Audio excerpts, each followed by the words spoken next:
Pastor, என் மனைவியை நேசிக்க முடியல, என் கணவனை நேசிக்க முடியல, என் பிள்ளைகளை நேசிக்க முடியல, என் பெற்றோரை நேசிக்க முடியல. இந்த போராட்டத்தில் இருக்கிற உங்களுக்கு ஒரு பெரிய குணத்தை கர்த்தர் கொடுக்க வல்லவர், கர்த்தர் சுகமாக்க வல்லவர். விசுவாசிக்கிற ஆமென் சொல்லுங்க.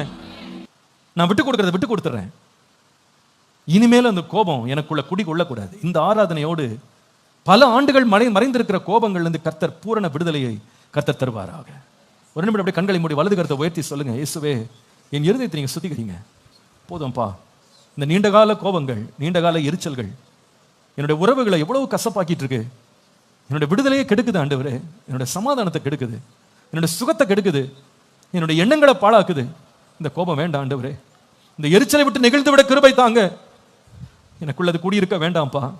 இன்றைக்கு அதை பலிபீடத்தில் வைத்து நீர் எரித்து சுத்திகரியும் ஆண்டவரே.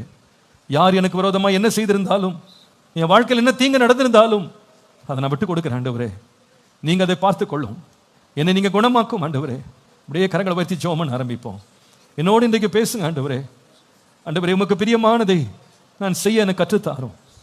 எந்த கோபமும் எனக்கு வேண்டாம்ப்பா. ஒரு சாந்தமுள்ள ஒரு இருதயத்தை எனக்கு தாங்க. ஹல்லேலூயா. நான் சாந்தமும் மனத்தாழ்மையுமாய் இருக்கிறேன். என்னிடத்தில் கற்றுக்கொள்ளுங்கள், அப்பொழுது உங்கள் ஆத்துமாக்களுக்கு இளைப்பாறுதல் கிடைக்கும். நம்முடைய வாழ்க்கையில நீண்ட காலமா இருக்கிற சமாதான கேடுகளை கர்த்தர் விலக்கிடுவார். கர்த்தர் உங்களுக்கு தடைப்பட்டிருக்கிற ப்ரமோஷன்ஸ் ஆண்டவர் கொடுக்க வல்லவர். ஆண்டவர் உங்களை மேன்மைப்படுத்த வல்லவர். நீண்ட நாளாக கேட்கப்படாத ஜெபங்களுக்கு ஆண்டவர் பதிலளிக்க வல்லவர். இன்றைக்கு ஆவியானவர் பேசுற சத்தத்தை கேட்டு, ஆண்டவரே எனக்கு இளைப்பாறுதலே இல்லாம போறதுக்கு இந்த ஆழமாக மறைந்திருக்கிற இந்த கோபத்திலிருந்து எனக்கு விடுதலை தாங்கப்பா, எனக்கு விடுதலை தாங்க. யாரை பற்றி எனக்கு கோபம் வேண்டாம். சில பேருக்கு சில ஊழியர்களை பற்றிய கோபம் இருக்கும். நான் அநேக சம்பவங்கள் இந்த மாதிரி கேள்விப்படும் போது கஷ்டமா, எனக்கே கஷ்டமா இருக்கும். சொல்லுவாங்க, பாஸ்டர் இத்தனை லட்சத்தை நான் ஏமாந்துட்டேன்னு சொல்லுவாங்க சில பேர். சில பேர் சொல்லுவாங்க, இத்தனை காரியங்கள் எனக்கு விரோதமா அவங்க செஞ்சதுனால அவங்க மேல எனக்கு இந்த வருத்தம் போவே இல்லை பாஸ்டர். எனக்கு விரோதமா, என் குடும்பத்துக்கு விரோதமா, என் வாழ்க்கைக்கு விரோதமா அவங்க செய்த சில காரியங்களை என்னால் மன்னிக்க முடியல. ஒருவேளை சில பேர் நீங்க பொதுவான இடங்கள்ல அவமானப்படுத்தப்பட்டிருக்கலாம், நீங்க காயப்படுத்தப்பட்டிருக்கலாம். உங்க வாழ்க்கையில சில பயங்கரமான சூழ்நிலைகள் உங்க வாழ்க்கையை ரொம்ப உங்களை இருதயத்தை உடைச்சிருக்கலாம். இன்றைக்கு சொல்லுங்க, ஆண்டவரே அந்த கோபம் எனக்குள்ள தங்க கூடாது. இது கர்த்தருடைய ஆலயம். எத்தனை பேர் விசுவாசிக்கிறீங்க? உங்கள் சரீரமானது நீங்கள் தேவனாலே பெற்றும் உங்கள் தங்களில் தங்கியும் இருக்கிற பரிசுத்த ஆவியானவருடைய ஆலயமாய் இருக்கிறது என்றும் நீங்கள் உங்களுடையவர்கள் அல்லவென்றும் அறியீர்களா? இது ஆலயம். இது தேவனுடைய ஆவியானவர் தங்கி இருக்கிற அவருடைய ஆலயம். அந்த ஆவியானவருடைய கனி என்ன தெரியுமா? ஆவியின் கனியோ அன்பு, சந்தோஷம், சமாதானம், நீடிய பொறுமை, தயவு, நற்குணம், விசுவாசம், சாந்தம்.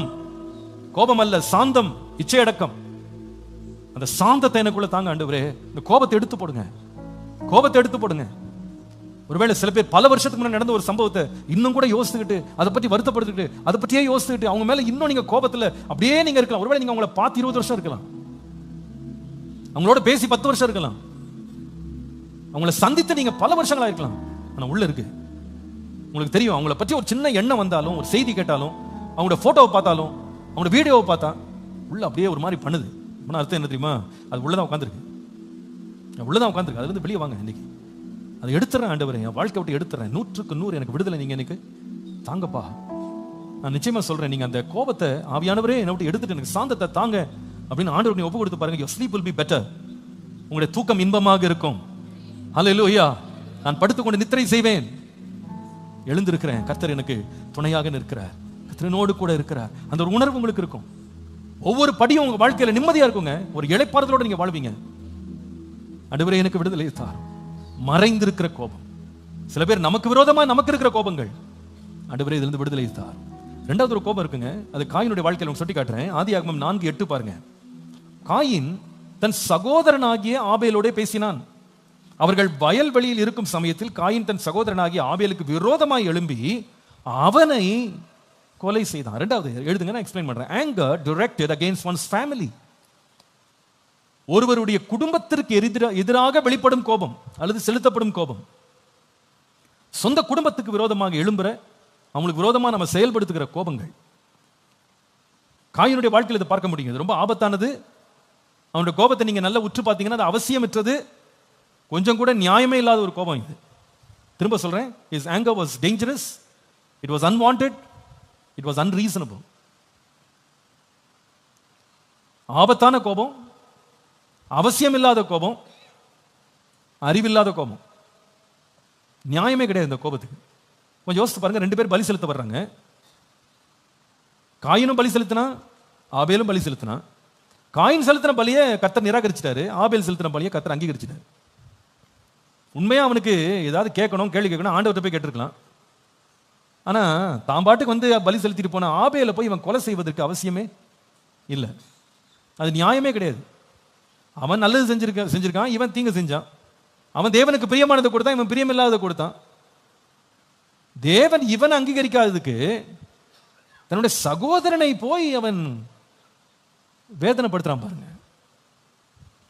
தன்னுடைய தோல்வியை ஏற்றுக்கொள்ள மனம் இல்லாமல் தன்னுடைய சகோதரனை பகடக்காயாய் மாற்றினான். திரும்ப சொல்றேன், தன்னுடைய தவறை அவன் ஏற்றுக்கொள்ள மனம் இல்லாமல் குற்றமில்லாத தன் சகோதரனை பகடைக்காயாக மாற்றினான். நம்முடைய வாழ்க்கையில இது வந்து ரொம்ப நிதானிக்க வேண்டிய ஒரு காரியம். நிறைய பேருக்கு தெரியும், நம்ம வாழ்க்கையின் தோல்விக்கு, நம்ம பிரச்சனைக்கு வேற யாரும் காரணம் இல்லை, நம்ம தான் காரணம். ஒருவேளை நம்ம படிக்காம போயிருப்போம், ஆயத்தம் பண்ணாம போயிருப்போம், ஃபெயில் ஆயிருப்போம். அதுக்கு நமக்கு யார் மேல கோவம்னா டீச்சர் மேல கோவம், ஸ்கூல் மேல கோவம். அவங்க என்ன பண்ணுவாங்க, அதே ஸ்கூல்ல தான் இன்னொரு பிள்ளை ஃபர்ஸ்ட் ரேங்க் வாங்கினா, 100க்கு 100 வாங்கினா. ஆனா நம்ம அந்த கோபத்தை வந்து நியாயமே இல்லாத கோபங்களை உள்ள வச்சுட்டு உட்காந்துருப்போம். சில பேர் பாருங்க, கல்யாணம் ஆயிருக்கும், கல்யாணம் வேலை போயிருக்கும். அதுக்கு யார் மாட்டுவான்னு கேட்டா கடைசியில் மனைவி தான் மாட்டுவான். உன்னை கல்யாணம் பண்ண கையோட எனக்கு என்ன போச்சு, நீ ஒழுங்கா வேலை செஞ்சிருந்தா ஏன் வேலை போகுது? அல்லது வேலை போறது அப்படின்றது ஒரு இயல்பு. வேலையில் இருக்கவங்க எல்லாரும் ஒரு நாள் வேலை போக தான் செய்யும். நஷ்டங்கள் வருவது இயல்பு. சில பேர் என் வியாபாரத்துக்கு நஷ்டம் வந்ததே நீ பிறந்ததுக்கு அப்புறமா தான். பிள்ளை மேல அவ்வளோ கோபம். இவ பிறந்ததுலேருந்து எல்லாம் ராசி இல்லாமல் போச்சு, இவ பிறந்ததுலேருந்து எல்லாம் நஷ்டம் தான், எல்லாம் இழந்துட்டேன். அந்த குற்றமே இல்லாத அந்த பிள்ளைக்கு ஒன்றும் தெரியாது, அது பிறந்து கிடக்கும். அந்த பிள்ளை மேல கோபத்தை காமிச்சு உன்னால தான் எல்லாமே நஷ்டமாச்சு, எல்லாமே இழந்து போச்சு. இந்த பையன் பாருங்க, தன்னுடைய நிராகரிப்புக்கு இன்னொருத்த மேல பழி. நம்முடைய வாழ்க்கையில இந்த மாதிரி கோபங்கள் சொந்த குடும்பத்தின் மேல வருவது அநேக வாய்ப்பு இருக்கிறது. நீங்க நிறைய பேர் ஏற்கனவே செஞ்சது தப்பு தான், அந்த தப்பை மறைக்க பெரிய தப்பு பண்றாங்க. ஏன்னா உள்ள கோபம், உள்ள கோபம். கடைசியில் அடி வாங்குறது யாருன்னு கேட்டா குற்றமே செய்யாத மனைவி, குற்றமே செய்யாத பிள்ளை. சில வீடுகளில் கணவன் கூட அடி வாங்குறாரு, உத வாங்குறாரு. ஏன்? இவங்களுக்கு இருக்கிற எரிச்சல் அதை வந்து குற்றம் செய்யாதவர்கள் மேல் செலுத்துவது. இதுல முடிவை பாருங்க, குற்றமில்லாத அவனுடைய ரத்தம் சிந்தப்பட்டது, நல்ல உறவு முறிந்து போனது. இவனுடைய ரத்தம் வந்து கோபத்தில் கொதிச்சுக்கிட்டு இருக்கு, இன்னொரு ரத்தம் வந்து தரையிலிருந்து கர்த்தரை நோக்கி கதறுது. அநியாயமா என்னை கொண்டு போட்டான், என் வாழ்க்கையை சிதைச்சு போட்டானே, வாழ வேண்டிய வயசுல நான் மரிச்சிட்டேனேன்னு சொல்லி அழுகிறான். 37ஆம் சங்கீதம் 8ஆம் வசனம் சொல்கிறது, கோபத்தை நெகிழ்ந்து உக்கிரத்தை விட்டுவிடு, பொல்லாப்பு செய்ய ஏதுவான எரிச்சல் உனக்கு வேண்டாம். கோபத்தில் ஒரு ரொம்ப ஜாக்கிரதையா இருக்க வேண்டிய காரியம் என்னன்னா, ஒரு மனுஷன் உங்களுக்கு கோபம் வந்துருச்சுன்னா அது நீங்க ஃப்ளஷ் பண்ணல, அதை ரிமூவ் பண்ணல அப்படின்னா அது யாருக்காவது ஒரு கெடுதல் செய்யாம வெளியே போகாது. சொல்ல புரியுதா உங்களுக்கு? கோபம் மட்டும் உள்ள வந்துருச்சு, அந்த கோபத்தை நீங்க சீக்கிரமா கதவை திறந்து அனுப்பிச்சிடணும், அதை வெளியே தள்ளிடணும். அதை எடுக்கல, அது வெளியே போகும்போது யாராவது ஒருத்தருக்கு ஒரு ஆபத்தையோ தீங்கையோ அது செய்யாம அது வெளியே போகாது. இது உண்மை, இது சத்தியம், இது வேதத்தில் படிக்கிறோம். ஆண்டவர் அப்பமே முகம் சரியில்லை, இருதயத்தில் எரிச்சல் கர்த்தர் வந்து வான் பண்ணார். ஏன்பா இவ்வளோ கோவம் உனக்கு, ஏன் முக நாடி வேறுபடுதுனார். அன்னைக்கே அவன் வந்து மனம் திரும்பி, ஆண்டவரே நான் தப்பா நான் கோவப்பட்டேன், நான் அநியாயமாக கோவத்தை வச்சிருக்கேன், இதை நான் விட்டுறேன் ஆண்டவரே, நான் மன்னியும் ஆண்டவரே, எனக்கு விடுதலை தாங்கன்னு அவன் கேட்டிருந்தான்னா அவனும் நல்லா இருந்திருப்பான், அவன் தம்பியும் நல்லா இருந்திருப்பான். மறுநாள் ஒரு நாள் கோவம் வெளியே வந்துச்சு, தாமதித்து வந்துச்சு, உள்ள அப்படியே குடிகொண்டு புது புது உருமாற்றங்களை எடுத்து வெளியே வந்துச்சு. வெளியே வரும்போது தம்பிக்கு உயிர் இல்லை, தம்பியை கொன்னே போட்டான். கொலையில தான் அந்த கோபம் வெளியே தெரிஞ்சது. நிறைய பேரோட வாழ்க்கையில் இது உண்மை, உண்மைங்க. இன்னைக்கு அநேகருடைய உள்ளத்துல டீப் சீட்டட் ஆங்கர் இருக்கு பாருங்க. அந்த ஆங்கர்னால ஒருவருடைய மனைவி அழுது கொண்டே இருக்கிறா, ரொம்ப நாள் அழுகிறா, அவளால் அந்த வேதனையை தாங்க முடியல. ஏன்னா அந்த கோபம் கொப்பளிச்சு கொப்பளிச்சு கொப்பளிச்சு அவ தான் அதுக்கு பகடக்காயா மாதிரி அடி வாங்கியே வாழ்க்கையெல்லாம் போச்சு. சில பிள்ளைகளுடைய வாழ்க்கை தகப்பனுடைய கோபம், தாயினுடைய கோபத்தினால சிதைந்து சீரழிஞ்சு போனது உண்மை. தங்களுடைய குடும்பத்தாரையே குற்றம் சொல்லி எல்லாரையும் மனதையும் சரீரத்தையும் பாதிச்சு உடைச்சு நொறுக்கி எத்தனை குடும்பங்கள் சிதைஞ்சு போச்சு தெரியுமா? எத்தனை குடும்பங்கள் கண்ணீர்ல உட்கார்ந்துருக்கு தெரியுமா? ஏன்னா ஒரு ஆளுடைய கோபத்தை அவர் வெளியே கொண்டு போகாதனால. நம்முடைய வாழ்க்கையில் இந்த கோபங்கள் உள்ளே இருந்தா அது நம்முடைய குடும்பத்தாருக்கு பெரிய வேதனையாக மாறும். பொதுவாக ஒரு குடும்பம் அப்படின்றது எதுக்கு இருக்குன்னா, அதுல யாராவது ஒருத்தர் வந்து ஜெயித்து வெற்றி பெறும்போது குடும்பம் கூட சந்தோஷப்படணும், அப்படித்தானே? அதுதான் குடும்பம் ஆண்டு வச்சிருக்கிறாரு. யாருமே வெளியில இருக்கவங்களாம் எரிச்சல் அடைச்சா கூட சொந்த வீட்டார் என்ன பண்ணுவாங்க, அதை கொண்டாடுவாங்க இல்லையா? எந்த வெற்றியா இருந்தாலும் சொந்த வீட்டார் கொண்டாடுவாங்க. அதுதான் வீடுன்னு ஒன்று இருக்கு, அதுதான் குடும்பம்னு ஒன்று இருக்கு. ஆனா இந்த குடும்பத்தில் பாருங்க, இருக்கதே ஒரே ஒரு தம்பி தான். மொத்தம் உலகத்துல 4 நபர்கள் தான். அதுல தம்பி வந்து ஆண்டவரால் ஏற்றுக்கொள்ளப்பட்டான், காணிக்கை அங்கீகரிக்கப்பட்டது. சந்தோஷப்பட வேண்டியவன் யாருன்னா அண்ணன் தான். சந்தோஷப்பட்டிருக்கணும், கொண்டாடி இருக்கணும். வேதம் சொல்லுது, அழுகிறவரோட அழுங்க, சந்தோஷப்படுறதோட என்ன பண்ணுங்க, சந்தோஷப்படுங்கன்னு சொல்லி வேதம் சொல்லுது. ஆனா இந்த பையனை பாருங்க, ஒருவனுடைய வெற்றியை பார்த்துட்டு இவனுக்கு எரிச்சல் வந்துருச்சு. அவ்வளோ கோபம், அவ்வளோ எரிச்சல். இது நிறைய வீடுகள்லையும் உண்டு. மனைவிக்கு கொஞ்சம் வெற்றி வந்துருச்சுன்னா இவங்களுக்கு ஏற்கனவே ஒரு கோபம் இருக்கும். என்ன கோபம்னா, நம்ம எது செஞ்சாலும் நடக்க மாட்டேங்குது அப்படின்னு இவங்களுக்கு ஒரு கோபம் இருக்கும் கணவனுக்கு. அந்த நேரத்தில் மனைவிக்கு ப்ரமோஷன் வந்தால் மனைவி கதை ரொம்ப கந்தல் தான், ரொம்ப ரொம்ப ஆபத்தாக போயிடும். சில வீடுகளில் மனைவிமார் வந்து நிறைய முயற்சிகள் எடுத்து எல்லாம் தோற்றுட்டே வந்திருப்பாங்க, எக்ஸாம் எல்லாம் ஃபெயில் ஆகிருக்கும். அந்த நேரம் பார்த்து கணவன் வீட்டில் வந்து சொல்லுவார், இன்னைக்கு எனக்கு ப்ரொமோஷன் கொடுத்தாங்கன்னு. நீங்கள் அந்த தோல்விகளை நீங்கள் கோபமாக மாற்றாமல் கடந்து போயிருந்தீங்கன்னா அந்த சந்தோஷமான செய்தியை கேட்டு நீங்கள் சந்தோஷப்பட்டுருவீங்க. ஆனால் அந்த தோல்வியை உங்கள் கோபமாக மாற்றி நீங்கள் உள்ள ஸ்டோர் பண்ணி வச்சுருந்தீங்கன்னா உங்களுக்கு கொண்டாட தோணாது. எப்படி தோணும்? அந்த நேரத்தில் ஒரு தவறான வார்த்தை பேசணும்னு தான் தோணும். அதை அசட்டை செய்து அதை வந்து காயப்படுத்தி வேதனைப்படுத்துகிறவர்களாக மாறிடுவாங்க. மற்றவர்களை பாராட்டி அவங்கள வந்து சந்தோஷப்படுத்துகிற ஒரு குணம் உள்ளது வராது. Deep seated anger. கொஞ்சம் யோசிச்சு பாருங்க, இந்த தம்பி வந்து கண்டுபிடிக்க முடியல அண்ணனுக்கு இவ்வளோ கோபம் இருக்குன்னு. தெரிஞ்சிருந்தா அந்த பக்கமே போயிருக்க மாட்டான். கூடவே பேசிட்டே போனாங்க, வயல்வெளியில் பேசிட்டே போனான். பேசிட்டே போய் அடிச்சான் பாருங்க, ஒரு அடி, அவ்வளோதான், இறந்தே போயிட்டான். இந்த மாதிரி சம்பவங்களை இன்றைக்கு வரைக்கும் நம்ம எவ்வளோ கேள்விப்படுறோம். ஒரு தேவனுடைய பிள்ளைக்கு தன் குடும்பத்தின் மேல அவசியம் இல்லாத கோபங்கள் எழும்பவே கூடாது. அந்த சோதனைக்கு நீங்க விட்டு கொடுத்துறாதீங்க. பிசாசானவன் என்ன செய்வான்னா, கோபமா இருக்கிறதே ஒரு பெரிய ஒரு கௌரவமாகவும் பெரிய சாதனையாக நமக்குள்ள பேசுவான். ரொம்ப நியாயப்படுத்துவாங்க. நீ கரெக்ட், நீ நல்ல கோபமா இருக்கிறதா, நீ நல்ல ஆளு நீனு அப்படின்னு சொல்லுவான். விசேஷமா ஆண்களுக்கு இது வந்து அவன் கொடுக்குற தீர்க்க தரிசனம் எப்படி இருக்குன்னா, நீ கோபப்பட்டாதான் நீ ஆம்பளை அப்படின்னு சொல்லுவான். கோபம் இருந்தாதான் உனக்கு என்னது, ஒரு ஆண்மை உனக்குள்ள இருக்கு, ஆண் தன்மை உனக்கு இருக்குன்னு சொல்லி நம்மளை சிங்கம் மாதிரி காட்டுவான். நம்ம கடைசியில் கண்டுபிடிப்போம், இப்படி சிங்கமா மாதிரி குடும்பம் என்னாச்சு, குடும்பம் போச்சு. அதான் வேணும் சொல்லுது, கோபம் கொண்டாலும் பாவம் செஞ்சிடாதீங்க, பிசாசுக்கு இடம். இன்னைக்கு உங்க வாழ்க்கையில ஆவியானவர் பேசுறாரு, வீடே வந்து ஒரு இளைப்பாறுதல் இல்லாம போனதுக்கு இந்த வீட்டார் மேல் நியாயம் இல்லாத கோபங்களை வச்சிருக்கீங்களா? நியாயமே இல்லாத கோபங்கள், முடிவில்லாத கோபங்களை வளர்த்துக்கிட்டே இருக்கீங்களா? ஆண்டவரே, ஒருவருடைய வெற்றியை பார்த்து என்னால் தாங்க முடியாத கோபங்கள் எனக்குள்ள இருக்குமானா என்னை விட்டு எடுத்துருங்க ஆண்டவரே. கோபத்தை என்னை விட்டு நெகிழ்ந்து விட கிருபை எனக்கு தாங்க. அன்றைக்கு அந்த மூத்த குமாரன் தம்பி வீட்டுக்கு வந்து அவனுக்காக ஒரு பாராட்டம் நடத்திட்டு இருக்காங்க. இவனுக்கு ரொம்ப நாளாக கோபம் போல இருக்கு. நமக்கு முன்னாடி அப்பாட்ட வந்து பங்கை வாங்கிட்டு போயிட்டு இவன் நல்ல உலகத்தை நல்ல ஜாலியாக என்ஜாய் பண்ணிட்டு வந்திருக்கான். நம்ம தான் மிஸ் பண்ணிட்டோம் நினைச்சான்னு என்னன்னு தெரியல.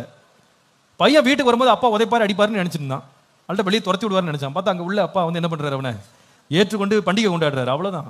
வீட்டுக்குள்ளே வரமாட்டேன், அவன் தம்பியை பார்க்க மாட்டேன்னு சொல்லி வெளியே நிற்கிறாங்க.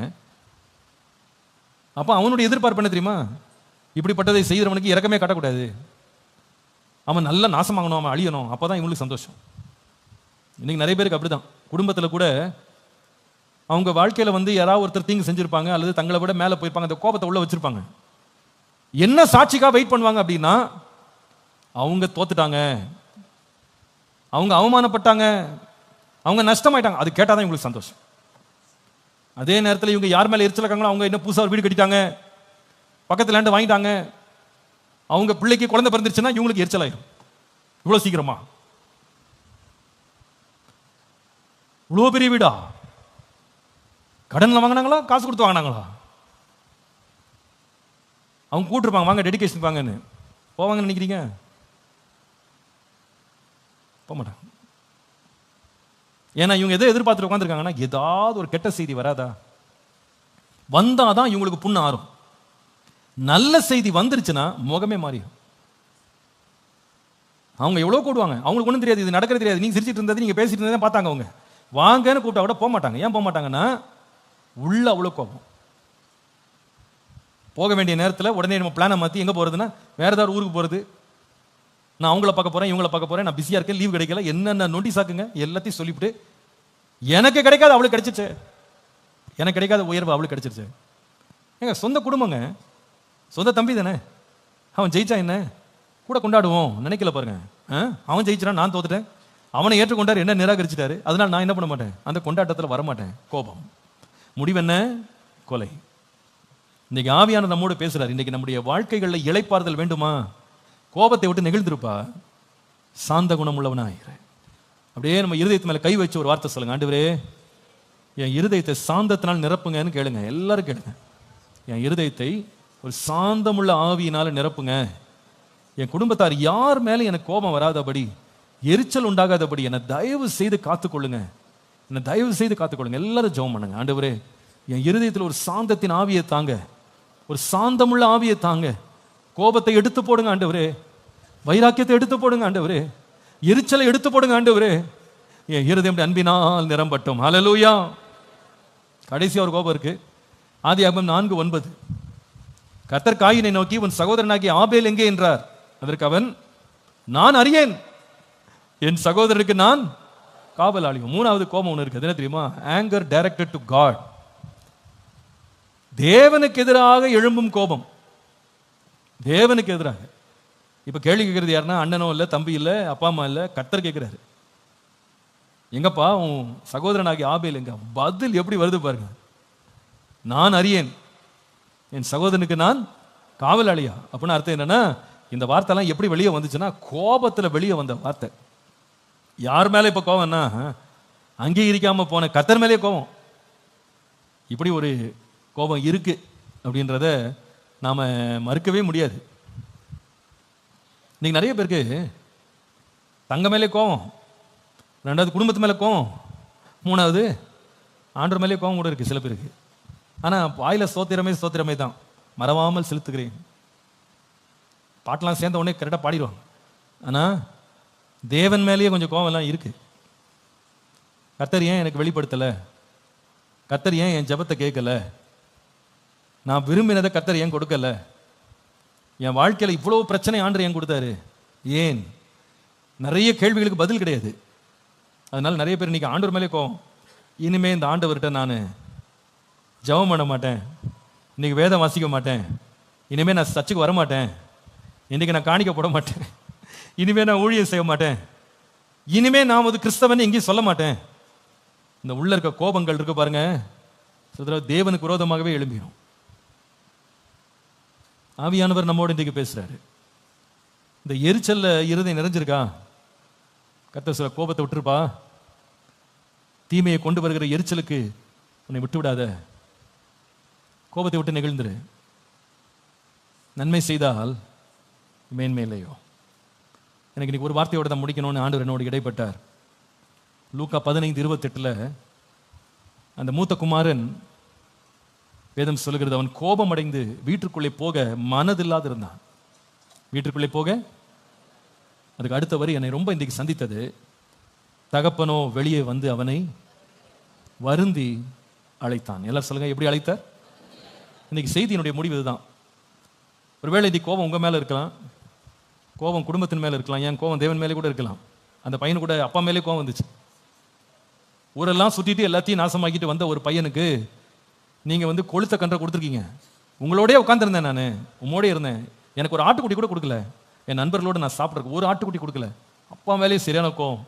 ஆனால் அப்பா என்ன செய்தார்னா, கோவப்பட்டா பட்டுட்டு போ அப்படின்னு சொல்லலை, வருந்தி அழைத்தார். மாப்பா காயின்ட்ட கூட வானத்தையும் பூமியும் படைத்த கர்த்தர் இறங்கி வந்து, ஏன்பா எரிச்சல் இருக்க, கோவப்படாத, நன்மை செய், எனக்கு மேன்மை இல்லையா? ஆண்டவர் வந்து பேசினார். யோனாட்ட ஆண்டவரே பேசினார். யோனா 4:4 நீ எரிச்சலா இருக்கிறது நல்லதா அப்படின்னு ஆண்டவர் கேட்டாராம். மத்தேயு 11:29 வருத்தப்பட்டு பாரம் சொல்ற நீங்க எல்லாரும் என்கிட்ட வாங்க, நான் உங்களுக்கு இளைப்பாறுதல். என்ன பாருங்க, நான் சாந்தமா இருக்கிறேன், நீங்களும் அப்படி இருங்க, உங்கள் ஆத்துமாக்களுக்கு இளைப்பாறுதலை கண்டடைவீர்கள். இன்னைக்கு பாஸ்டர் பேசுறாருன்னு நினைக்காதீங்க, ஆண்டவரே இன்றைக்கு இந்த செய்தியில் உங்களை வருந்தி கூப்பிடுறாரு. ஏன்பா இப்படி கோபத்தில் அழிஞ்சிக்கிட்டு இருக்க, ஏன் கோபத்திலேயே படுக்க போற, ஏன் கோபத்திலேயே பேசிட்டு இருக்க, ஏன் கோபத்திலேயே நீ பார்த்துட்டு இருக்க, அதை விட்டு வாப்பா அப்படின்னு வருந்தி கூப்பிடுறாரு. வருந்தி கூப்பிடுற. நீங்க செய்தி வந்து சில பேருக்கு வந்து கையை பிடிச்சி இழுக்கிற மாதிரி ஆண்டவர் கூப்பிடுறாரு. போதும், நீ கோபப்பட்டது போதும், நீ கோபத்தில் வாழ்ந்தது போதும், கோபத்துக்கு இடம் கொடுத்தது போதும், நீ கோபத்திலேயே பேசிட்டு இருந்தது போதும், கோபத்திலேயே சிந்திச்சுட்டு இருந்தது போதும், கோபத்திலேயே நீ ஒருவரோடு ஒருவர் உறவாடிட்டு இருந்தது போதும், நிறுத்துப்பா, அந்த கோபம் போதும், வேண்டாம். கூப்பிடுறது யாருன்னா கர்த்தரை வருந்தி கூப்பிடுறாரு. வருந்தி கூப்பிடுறாரு, கட்டாயப்படுத்தி கூப்பிடுறாரு, வலிய கூப்பிடுறாரு. இன்னைக்கு இந்த சத்தத்தை கேட்டு, ஆண்டவரே நான் வர்றேன்ப்பா, என் கோபத்திலிருந்து விடுதலை தந்து என் ஆத்துமாவுக்கு ஒரு இளைப்பாறுதலை தாரும். இன்னைக்கு கேட்க நீங்க அர்ப்பணிப்பீர்களானா, இன்றைக்கு ஒரு பெரிய இளைப்பாறுதலை கர்த்தர் கொடுக்க வல்லவராக இருக்கிறார். ஹல்லேலூயா, ஹல்லேலூயா. அப்படியே கண்களை மூடி கரங்களை உயர்த்துங்க.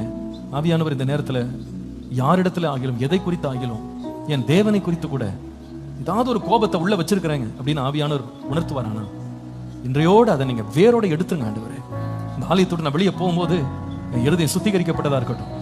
சில காரியங்கள் பல வருஷத்துக்கு நடந்திருக்கலாம், சமீபமா நடந்திருக்கலாம். ஒருவேளை அந்த நபர் இங்க இருக்கலாம், உன் குடும்பத்துக்குள்ள இருக்கலாம், தூரத்தில் இருக்கலாம், ஒருவேளை இங்க பார்த்து பல வருஷங்களா இருக்கலாம். நான் இன்றைக்கு ஆண்டவர் சமூகத்தில், lord I give up, lord I give up my anger, என் கோபத்தை விட்டு நான் வெளியே வர்றேன் ஆண்டவரே, என் இருதயத்தை சுத்திகரியும் ஆண்டவர்கிட்ட கேளு. எனக்கு கோபம் வேணாம், அந்த எரிச்சல் வேணாம், என்ன வார்த்தை வேணா என்னை பத்தி பேசியிருக்கலாம், எப்படி என்னை தவறா நடத்தியிருக்கலாம், என்னை எவ்வளவு அவமானப்படுத்தி இருக்கலாம், நீங்க அதை பார்த்துக் கொள்ளுங்க ஆண்டவரே. ஆண்டவரே, அது தேவ நீதியை நிறைவேற்றாது, என்னை பல திங்குகளுக்கு கொண்டு போயிடும், என்னை பாவியா மாத்திரும், பரலோக பாக்கியத்தை விட்டு எடுத்துரும், பரிசுத்த ஆவியானவரை துக்கப்படுத்தும். அந்த கோபம் எனக்கு வேண்டாம்பா, தயவு செய்து விடுதலை ஆக்குங்க. அப்படியே கரங்களை வைத்து அர்ப்பணிங்க. வானம் உங்களுக்காய் திறக்கப்படட்டும்.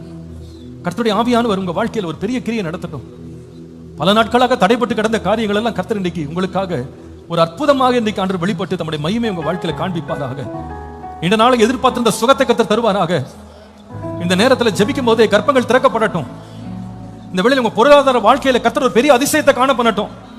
எதிர்பார்த்திருக்கிற அந்த இளைப்பாறுதலை கர்த்தர் தரட்டும். ஒரு பெரிய விடுதலை உங்க வாழ்க்கையில உண்டாகட்டும். ஒரு காரியம் நடைபெறாம தடைப்பட்டு கிடக்கலாம், கர்த்தர் அதை திறக்க வல்லவர். அவருடைய வசனத்தின்படி நீ செய்ய சாவதானமாய் இருப்பாயானால் இந்த புத்தகத்தில் எழுதப்பட்டிருக்கிற எல்லா ஆசீர்வாதங்கள் உண்மையில் பலிக்கும் என்று ஆண்டவர் சொல்லுகிறார். நான் விட்டுற ஆண்டவர், அது யாரை பற்றி வேணா இருக்கலாம், எதை பற்றி வேணா இருக்கலாம், இந்த கோபத்தை விட்டு நெகிழ்ந்து விட கிருபை தாங்க. என் உள்ளத்துல கோபம் குடி கொள்ளக்கூடாது. எனக்கு ஒரு பெரிய இளைப்பாறுதலை தான். எல்லாம் ரெண்டு கையை உயர்த்தி உம்முடைய சாந்தத்தை எனக்கு தாங்க ஆண்டவரேன்னு கேளுங்க. என்னை சாந்தமா மாற்றுங்கப்பா. Lord, lord, give me that meekness. சாந்தத்தை எனக்கு தாங்க,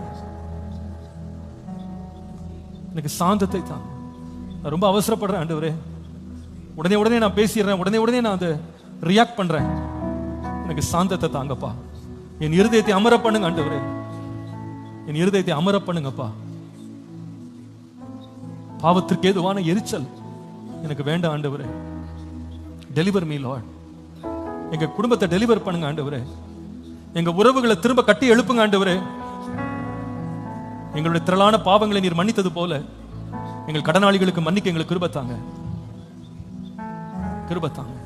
யார் எங்களுக்கு விரோதமா என்ன செய்திருந்தாலும் இன்றைக்கு உடைய ஆலயத்தில் நின்று உடைய பரிசுத்த சமூகத்தில் அதை நாங்க விட்டுறோம் ஆண்டவரே. அது பலிபீடத்தில் சுட்டெரியும். உம்முடைய நியாய தீர்ப்புக்கு நான் விட்டு கொடுத்துறேன். பழி வாங்குதல் எனக்குரியது, நானே அதை செய்வேன். யுத்தம் கர்த்தருடையது, நான் எடுக்க மாட்டேன். ஒருவேளை இன்றைக்கு சில பேர் இந்த நெடுநாள் இருதயத்தில் வேர்விட்டு போன அந்த எண்ணங்கள், சிந்தனைகளை ஆவியானவருக்கு இடம் கொடுத்து சுட்டரித்து தான் வெளியே போனோம்.